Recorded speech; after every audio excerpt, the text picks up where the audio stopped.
नमस्कार दोस्तों, मैं ओम प्रकाश प्रजापति। आज हम आपको लेकर चलते हैं हरियाणा के समालखां की ओर, जहां एक ओर आज की दुनिया जाति, धर्म और विचारों की सीमाओं में उलझी हुई है, वहीं दूसरी ओर संत निरंकारी मिशन समरसता, प्रेम और मानवता की भावना को प्रोत्साहित करने हेतु निरंतर सक्रिय है।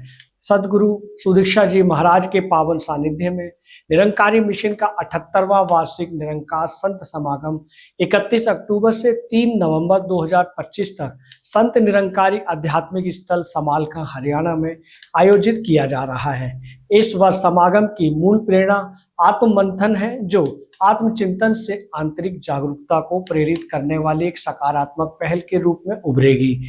लगभग 650 एकड़ क्षेत्र में आयोजित इस भव्य आध्यात्मिक समागम में भारत ही नहीं अपितु विदेशों से भी बड़ी संख्या में श्रद्धालुओं एवं विशिष्ट अतिथि सहभागी होंगे। समागम की समस्त व्यवस्थाएं संत निरंकारी सेवा दल के निस्वार्थ और समर्पित स्वयं सेवकों द्वारा सुव्यवस्थित रूप से संचालित की जा रही हैं, जो 28 सितंबर से लगातार सेवाओं में संलग्न हैं।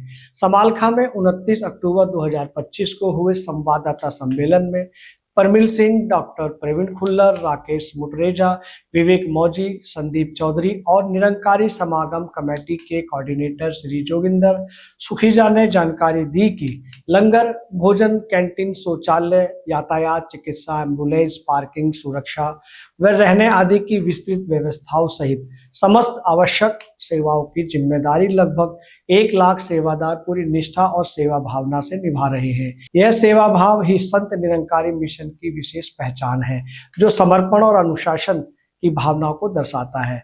संत समागम के चारों दिन दोपहर 3 बजे से रात्रि 9 बजे तक भक्ति और ज्ञान से परिपूर्ण मुख्य कार्यक्रम आयोजित होंगे। सदैव की भांति इस वर्ष भी रूहानी कवि दरबार समागम की विशेष आकर्षण रहेगा, जो प्रेम, सेवा और समर्पण की भावनाओं को काव्यात्मक अभिव्यक्ति देगा। समागम में एक सुंदर एवं ज्ञानवर्धक प्रदर्शनी भी लगाई जाएगी। साथ ही मिशन के प्रकाशन विभाग द्वारा प्रकाशित साहित्य, प्रेरणादायक पुस्तकें और पत्रिकाएं भी समागम स्थल पर उपलब्ध रहेंगी। इस आयोजन में हरियाणा राज्य की विभिन्न प्रशासनिक इकाइयां भी सक्रिय रूप से सहयोग प्रदान कर रही हैं। इस पावन संत समागम में संपूर्ण भारतवर्ष से लाखों की संख्या में तथा विदेशों से लगभग 5000 श्रद्धालु भक्त सम्मिलित होंगे। परिसर में 8 एलोपैथिक, 6 होम्योपैथिक डिस्पेंसरियां कार्यरत रहेंगी, 15 प्राथमिक चिकित्सा केंद्र एवं 1 कायरोप्रैक्टिस चिकित्सा शिविर, साथ ही गंभीर रूप से रोगग्रस्त मरीजों के लिए सभी आवश्यक सुविधाओं से युक्त 120 बेड का एक अस्थायी अस्पताल भी निर्मित किया गया है। आपात स्थितियों से निपटने हेतु निरंकारी मिशन द्वारा 12 और हरियाणा सरकार द्वारा 30 एम्बुलेंस, जिसमें 5 वेंटिलेटर एम्बुलेंस की व्यवस्था की गई है। सुरक्षा व्यवस्था हेतु हरियाणा सरकार के सहयोग से 60 चेक पोस्ट बनाए गए हैं, जहां मिशन के सेवादार दिन रात पूरी जागृति के साथ ट्रैफिक कंट्रोल कर रहे हैं। बिजली, पानी, सीवरेज और अग्निशामक शिविर की संख्या लगभग 55 है। 4 विशाल कम्युनिटी किचन, लंगर घर स्थापित किए गए हैं, जहां हजारों श्रद्धालुओं के लिए निःशुल्क एवं सुव्यवस्थित रूप से भोजन तैयार किया जाएगा। भारतीय रेलवे द्वारा दिल्ली के लगभग सभी प्रमुख रेलवे स्टेशनों पर श्रद्धालु भक्तों की सुविधा हेतु विशेष व्यवस्था की गई है। ट्रांसपोर्ट विभाग द्वारा समागम स्थल पर श्रद्धालु भक्तों के आवागमन हेतु बसों की समुचित व्यवस्था की गई है। समागम स्थल पर स्वच्छता को सर्वोच्च प्राथमिकता देते हुए कचरे के निपटान हेतु भी उचित व्यवस्था की गई है। निरंकारी मिशन का 78वां वार्षिक निरंकारी संत समागम 31 अक्टूबर से 3 नवंबर 2025 तक संत निरंकारी आध्यात्मिक स्थल समालखां हरियाणा में आयोजित किया जा रहा है। दोस्तों, इसमें आप अपने परिवार के साथ आएं और अपने मित्रों को भी लाएं, और समागम से संबंधित कोई जानकारी चाहते हैं तो इस वीडियो के कमेंट्स बॉक्स में अवश्य लिखें, ताकि आपको जानकारी मिलती रहे। नमस्कार, धन निरंकार। ये जो आध्यात्मिक स्थल है, ये 650 एकड़ के क्षेत्रफल में फैला हुआ, जहाँ पर ये मेन कार्यक्रम होगा, संत महात्मा आकर रहेंगे। इसके अलावा आसपास के हमारे जो 4 पार्किंग्स हैं, वहाँ पर पार्किंग की व्यवस्था, पांची गुजरान में 42 एकड़, पीछे रेलवे स्टेशन के पास 22 एकड़, मन्नत के सामने 28 एकड़, और बिल्कुल हमारे सामने जो है लगभग 10 एकड़ का प्लॉट। ये व्यवस्थाएं इसलिए बनाई जा रही हैं कि जो आने जाने वाले भगत हैं उनकी सुविधा भी रहे, और जो हमारे भाई बहन जो इस नेशनल हाईवे का प्रयोग करते हैं उनको कहीं किसी रुकावट का सामना ना करना पड़े। और इसमें दास को बड़ी खुशी हो रही है ये कहते हुए कि हरियाणा प्रशासन, पुलिस प्रशासन और रेलवे प्रशासन, इन तीनों का भरपूर सहयोग हमारे को मिल रहा है। अनेकों स्पेशल ट्रेन्स जो अलग अलग क्षेत्रों से, कोई महाराष्ट्र से, कोई राजस्थान से, कोई पंजाब से चलकर आएंगी, वो भोड़वाल माजरी स्टेशन पर संतों को उतारते हुए पानीपत तक जाएंगी। इसके अलावा जो 32 ट्रेन्स नॉर्मली मेल एक्सप्रेस गाड़ियां जो यहाँ से भोड़वाल माजरी ट्रैक से होकर गुजरती हैं, इन दिनों के में लगभग 1 महीने के लिए 2 मिनट का स्टॉपेज रेलवे प्रशासन ने दिया। इसके अलावा शटल ट्रेन्स जो हजरत निजामुद्दीन से और दिल्ली मेन स्टेशन से पानीपत तक चलेंगी, वो भी यहाँ रुकेंगी। और ऐसी भी व्यवस्था की गई है कि अगर समागम की जब आखिरी दिन के समापन के बाद अगर जाने वाले महात्माओं की संख्या अधिक होगी तो और भी ट्रेनें इसमें ऐड की जाएंगी। दास को ये सारी व्यवस्था बताने के पीछे भाव यही है कि जब ये समागम की प्लानिंग की जा रही है तो ये भी साथ सोचा जा रहा है कि जो हमारे भाई बहन हैं उनकी सुविधा में कहीं कोई कमी ना रह जाए। जो व्यक्ति रेलवे ट्रेन को यूज़ करते हैं या रोड को यूज़ करते हैं, उनको कहीं किसी क्षण भी कोई असुविधा ना हो। इसी प्रकार अगर हाईवे की बात करें तो आपने देखा होगा, अगर उधर से आए हैं तो पूरी लाइटिंग है दोनों तरफ। अगर आप कभी रात को निकलेंगे तो आप देखेंगे कि सड़क के उस तरफ भी, सड़क के इस तरफ भी भरपूर बिजली की व्यवस्था की गई है। फुट ओवर ब्रिज में, क्योंकि लाखों लाखों भाई बहन उसका भी इस्तेमाल करेंगे, उस पर भी लाइट की व्यवस्था की गई है कि कोई अंधेरा ऐसा ना हो, किसी को कहीं चोट लगे। इसी प्रकार नेशनल हाईवे पर जहाँ जहाँ कहीं कोई सड़क पर गड्ढा था या कोई और ऐसी व्यवस्था की जरूरत थी, वो सभी अब हो चुकी हैं। और ये 650 एकड़ का जहाँ क्षेत्रफल में ये कैंपस फैला है, वहाँ पर क्योंकि जब इतनी बड़ी संख्या में आएंगे तो जरूरी मेडिकल सुविधाओं का आयोजन भी किया गया है, जिसमें एक तो हमारा 120 बेडेड हॉस्पिटल, हम शेड के इस तरफ बैठे हैं, शेड के दूसरी तरफ, जिसमें आईसीयू, वेंटिलेटर और सभी अति आधुनिक सुविधाएं उपलब्ध हैं। चाहे वो आई हो, चाहे डेंटल हो या कोई कार्डियोलॉजी हो, सभी सुविधाएं उपलब्ध हैं।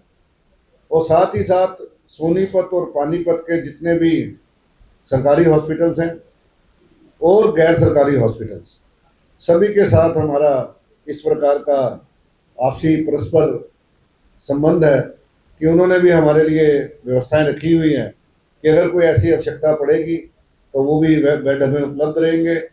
साथ में 8 allopathic dispensaries, 6 homeopathic dispensaries, 15 first aid के स्टेशंस, और साथ में जो विश्व से, जो वेस्टर्न वर्ल्ड से जो एक मेडिकल व्यवस्था है कायरोपैथिक की, जो अनेकों डॉक्टर्स कनाडा, यूएस से आते हैं, उनके लिए भी एक कैंप लगाया गया है कायरोपैथिक, जिसमें हड्डी रोग विशेषज्ञ, उनको हम कहते हैं, उनकी व्यवस्था होगी।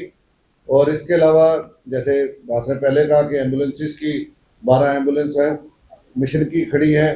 साथ में हमें सरकार की तरफ से लगभग 30 एम्बुलेंसेस मिल रही हैं, जिसमें 5 वेंटिलेटर युक्त हैं और ऐसी हैं जिसमें डॉक्टर्स भी अवेलेबल होंगे। अगर किसी सज्जन को यहाँ से ट्रांसपोर्ट करना पड़े तो डॉक्टर भी साथ में जाएंगे। और व्यवस्था को बहुत ही सजग रूप में और सुचारू चलाने के लिए जगह जगह फायर पोस्ट बनाई गई हैं, और जहाँ पर फायर ब्रिगेड के, हरियाणा सरकार के जो एम्प्लॉइज़ हैं, उनके साथ साथ हमारे संदनकारी मिशन के सेवादार, जो फायर में पूरी तरीके से स्किल जिनके पास है, जो अपने अपने क्षेत्रों में किसी न किसी फायर डिपार्टमेंट में ही जॉब करते हैं, उनके साथ मिलकर ये बड़ी एक खूबसूरत रूपरेखा बनाई गई है। और इस सारे क्षेत्रफल की, इस सारे कैंपस की सिक्योरिटी को देखते हुए लगभग 60 मचाने जो पोस्ट हैं वो लगाई गई हैं, जिस पर हमारे सेवा दल के भाई बहन और साथ में पुलिस की चौकसी भी होगी। और जब इतनी बड़ी व्यवस्था है इसमें, क्योंकि आपने जैसे पहले कहा, लगभग 10 लाख से अधिक महात्माओं की हमें अपेक्षा है, जिसमें से 5,000 के आसपास जो हैं दूर देशों से भी महात्मा आएंगे। तो उनके रहने की व्यवस्था तो आप देख ही रहे हैं। उनके जलपान के लिए, खाने के लिए 4 लंगर मेजर हैं और साथ ही 2 लंगर ऐसे हैं जहाँ डिस्ट्रीब्यूशन किया जाएगा। 6 लंगर स्थान होंगे और उसके साथ 22 कैंटीन्स होंगी। कैंटीन्स लंगर का ही रूप है, जहाँ पे लंगर को इस तरीके से सुविधाजनक उपलब्धि हो वो व्यवस्था भी की गई है।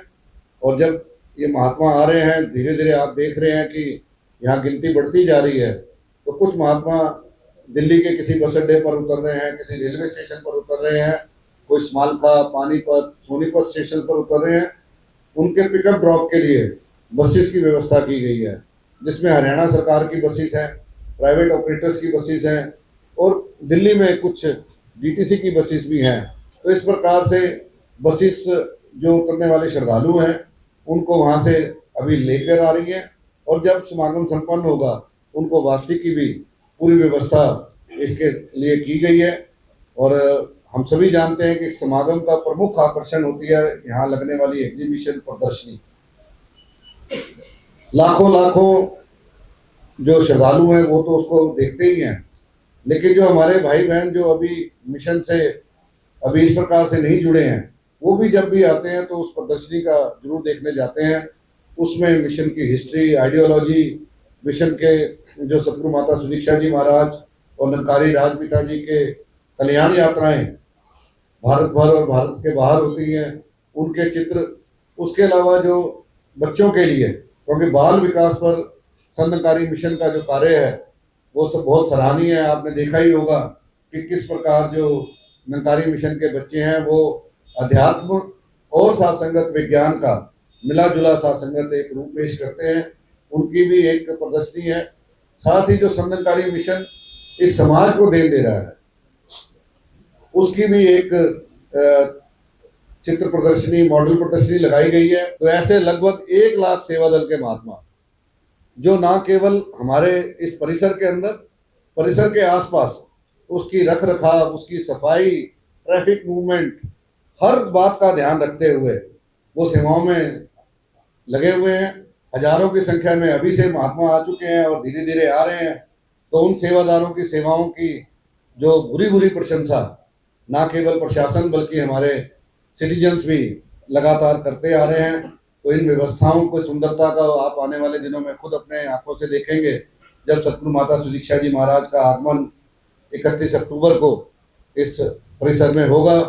उनका स्वागत यहाँ लाखों का निरंकारी परिवार और हमारे बाकी सभी भाई बहन मिलकर करेंगे। उस मौके पर भी आप आएंगे, आपका स्वागत है। अगर आप ये वीडियो YouTube पर देख रहे हैं तो हमारे चैनल को सब्सक्राइब करें और बेल आइकन को दबाना ना भूलें। अगर आप Facebook पर ये वीडियो देख रहे हैं तो हमारे पेज को लाइक करें।